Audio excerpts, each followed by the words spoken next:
بسم الله الرحمن الرحيم.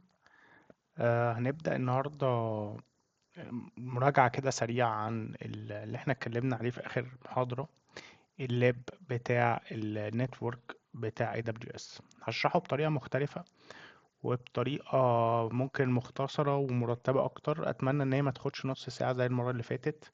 بفكرك بس إن اعمل سبسكرايب وفي الواتساب جروب بتاع كلاود كود لو حابب إن أنت تشارك فيه.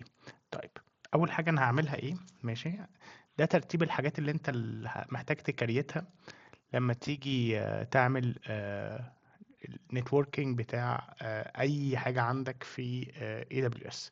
اول حاجه بتعملها ايه؟ بتكريت الفي بي سي. فدي اول حاجه كده، بسم الله الرحمن الرحيم، هكريت الفي بي سي وبديها حاجه اسمها السايدر. ماشي، السايدر مثلا في حالتنا يبقى 10.0.0/8، وقلنا ده الرينج اللي ايه، اللي هو هيتاخد منه السبنتس. طيب، تاني حاجة بتعملها ايه؟ بتكريت حاجة اسمها البرايفت سبنت. في الحالة بتاعتنا دي هنكريت 10.0.0/24 من السايدر. ماشي، وهنكريت بابليك سبنت الخطوة التالتة 10.0.1/24. يبقى كده احنا كريتنا ال VPC، كريتنا البرايفت سبنت اهي، وكريتنا البابليك سبنت. ماشي، بس دي تبقى واحد. تمام، 10.0.1/24. رابع حاجة بتعملها ايه؟ بتكريت حاجة اسمها الانترنت جيت واي. الانترنت جيت واي ده اللي بيطلع الفي بي سي على الانترنت، يعني يعتبر زي الراوتر بتاعك اللي بيطلعك على الانترنت، زي البيت كده يبقى عندك راوتر بيطلعك على الانترنت. طيب، خامس حاجة من كريتها ايه؟ النت جيت واي. ماشي، النت جيت واي دوت في وظيفته ايه؟ بيعمل لك ناتنج. احنا طبعا عارفين الناتنج، لو انت مش عارف ارجع بقى للسي سي ان اي، عندي محاضرة كده اسمها النت فيرسس البات. الناتنج ده فكرته ايه؟ ان هو هيبقى جهاز، ماشي، هيبقى عنده public IP. ماشي، البابليك اي بي ده هو هيعمل لك ناتنج من البرايفت للبابليك. ماشي، يعمل لك ناتنج من البرايفت للبابليك. ماشي، النات جيت واي ده هيتحط فين؟ هيتحط في البابليك سبنت.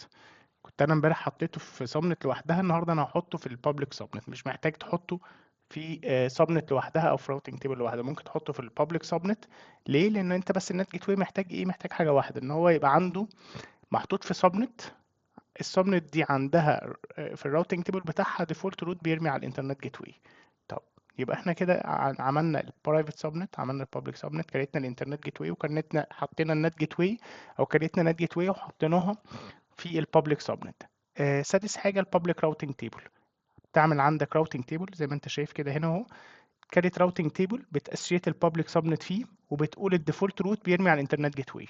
اي بقى حاجه جوه هنا في السبنت دي، الديفولت روت بتاعها هيبقى ايه؟ الانترنت جيت واي. فعشان كده النت جيت واي هيبقى الديفولت روت بتاعها الانترنت جيت واي. اي اي سي 2 انستنس هيبقى الديفولت روت بتاعها الانترنت جيت واي. ده طبعا بيسمح لك ايه؟ زي ما قلنا ان انت يبقى عندك تو واي كوميونيكيشن، تقدر ان انت تنشيت ترافيك من البابليك سبنت للانترنت، وتقدر ان انت لو في حد في الانترنت ينشيت ترافيك لاي حاجه جوه البابليك سبنت.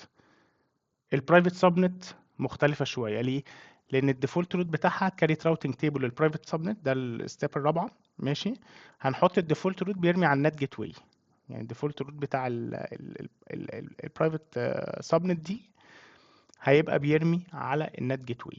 ماشي، يبقى اي حاجه هتطلع الانترنت في البرايفت سبنت لازم تروح على النت جيت واي. النت جيت واي زي ما قلنا عنده بابليك اي بي، بيحول البرايفت لبابليك ويبعت على الانترنت جيت واي على الانترنت بعد كده.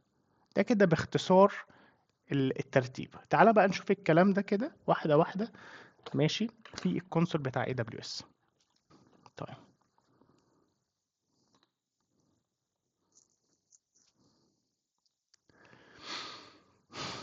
هروح جاي هنا على الفي بي سي، هكريت في بي سي. ماشي، انا كده في الفي بي سي كونسول بتاع اي دبليو اس. ماشي، هكريت ايه؟ كلاود كود، كلاود كود في بي سي. ماشي، وبعد كده هروح حاطط 10.0.0/8 اللي احنا ايه قلنا عليها السي اي دي ار. ماشي، بس كده، مفيش اي حاجه تانية. ماشي، وهنا هو اسف قال لك ان لازم السي اي دي ار يبقى من بين 16 ل 28، فاحنا هنعمل له 16. كده كريت ايه؟ الفي بي سي. اول حاجه كده اتكريتت ايه؟ اول ستيب عندنا ايه؟ الفي بي سي اتكريتت، ادي كده اول حاجه. ماشي، تعال نروح على البرايفت سبنت. نروح على السبنت.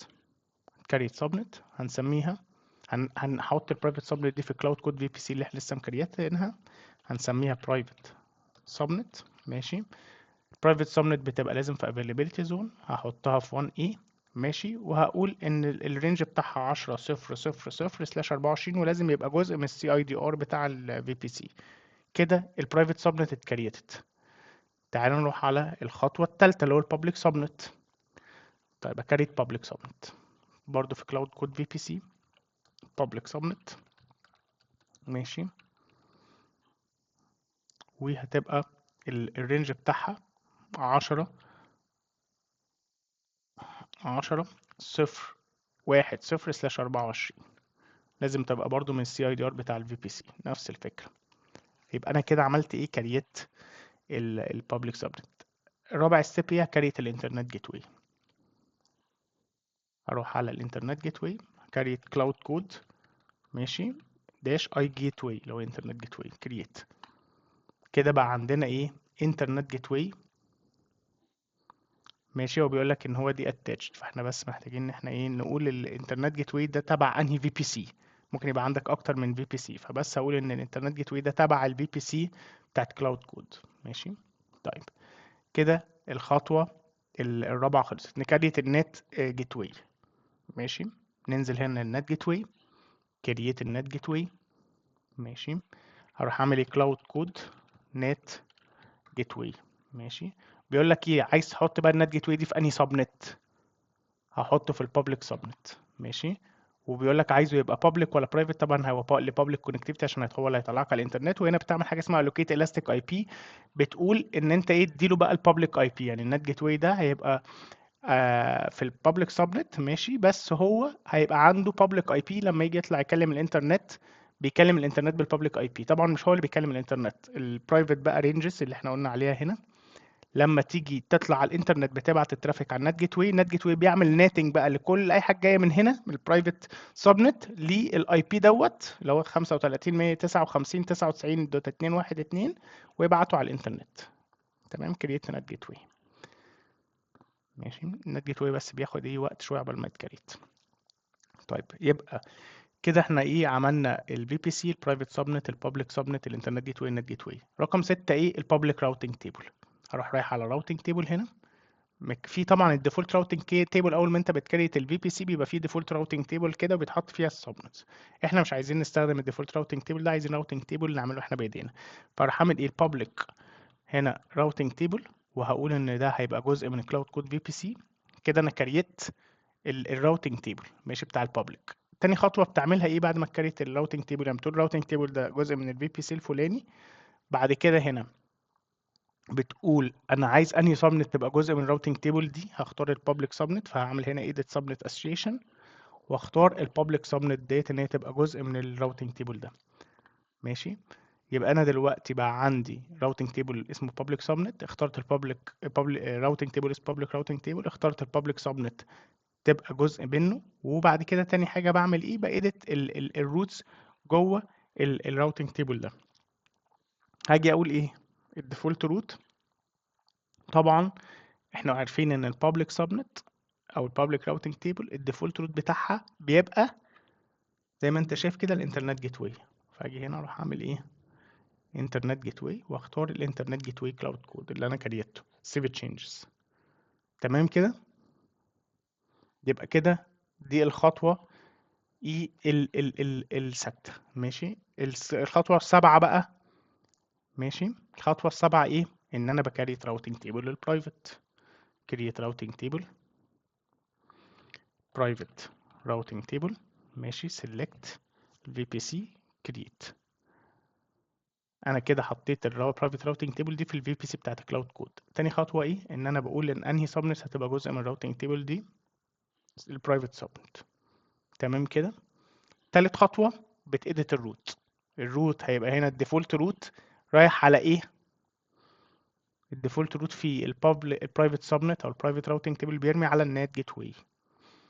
ماشي. اروح جاي هنا ادي النت جيت واي، ادي كلاود كود نت جيت واي سيف. كده شكرا. كده انت الحدوته خلصت. كده بقى اي EC2 instance ماشي هتتحط هنا لما تيجي تطلع الانترنت هتحط في برايفت سبنت، هتبعت ترافيك على النت جيت واي الاول. واي اي سي 2 انستنس هتحط في البابليك سبنت، هتيجي تطلع على الانترنت هتبعت على الانترنت جيت واي على طول، مفيش نيتنج. ماشي. والاس 2 انستنس اللي بتتحط هنا لازم تعمل لها اوتو اساين بابليك اي بي عشان تاخد بابليك اي بي وهي طالعه على الانترنت. بس كده، شكرا. الحدوته بتاعت النتورك خلصت في الكام دقيقه دي. طب تعالى نعمل اي سي 2 انستنس هنا ونجرب ان احنا نوصل لها من بره. تمام. طيب هروح على الداشبورد بتاعت الاي سي 2. طبعا احنا عملنا الموضوع ده 100 مره وقتلناه بحثا، فمش هقعد اتكلم في تفاصيله، يعني ازاي بتعمل اي سي 2 انستنس. بس انا لحد هنا انت ممكن تقف على فكره، انت كده مبروك عليك، فهمت اهم جزء في النتوركينج في اي دبليو اس. ماشي. تعال نكريت اي سي 2 انستنس. ادي الاي سي 2 انستنس، لانش اي سي 2 انستنس.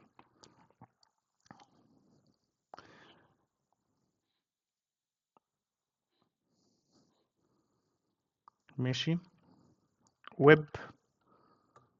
ماشي، هسميها ويب سيرفر. ماشي. هيبقى امازون لينكس، مش فارق معايا بقى الكلام ده خالص. ماشي، احنا قطعنا بحثا. الكي بير مش فارق معايا، بروسيد without key pair. الايديت النتورك سيتنجز بس هي اللي فارقه معايا عشان اتاكد ان الاي سي 2 انستنس دي محطوطه في البابليك سبنت. فانا بس هتاكد هنا ان هي محطوطه في البابليك سبنت ومعمول لها ايه، اوتو ساين بابليك اي بي بس. وهنا بيقول لك السكيورتي جروب، بس عايز اميك شور ان احنا بنallow اتش تي تي بي. ماشي. ممكن نallow all traffic على فكره، مش فارقه، خلينا نallow all traffic. بعد كده تحت خالص الادفانسد سيتنج لو تفتكر، بتحط بس ايه، السكريبت بتاع ال HTTP اللي هيقوم ال HTTP على على ال S2 instance دي. بس ان هي هتبقى ايه، تلاقي هنا ايه my instance. لما تيجي توصل بال HTTP للسيرفر ده هيطلع لك هنا my instance. بس launch الانستنس.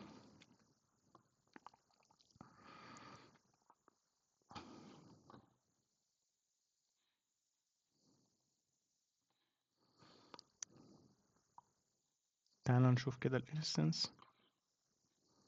ادي الويب سيرفر، ده البابليك اي بي. ماشي، انا حطيت البابليك اي بي هنا. ماشي.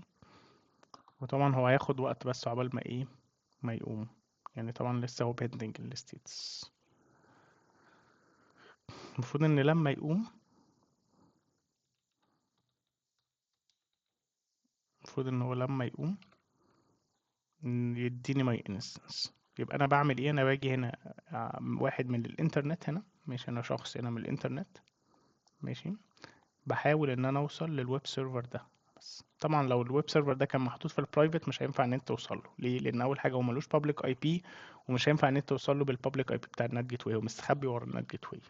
فهو يقدر يبعت والريبلاي يترد بس يرجع، لكن ما تقدرش ان انت تنشيت ترافيك من الانترنت عليه. طب نرجع هنا تاني للموضوع ده.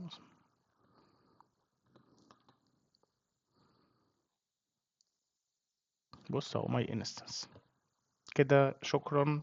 النتوركينج سيكشن خلص، وخلص بشكل بسيط وسهل. اتمنى ان يعني 13 دقيقة انجزت لك فيها حدوتة النتورك بتاعة ال AWS.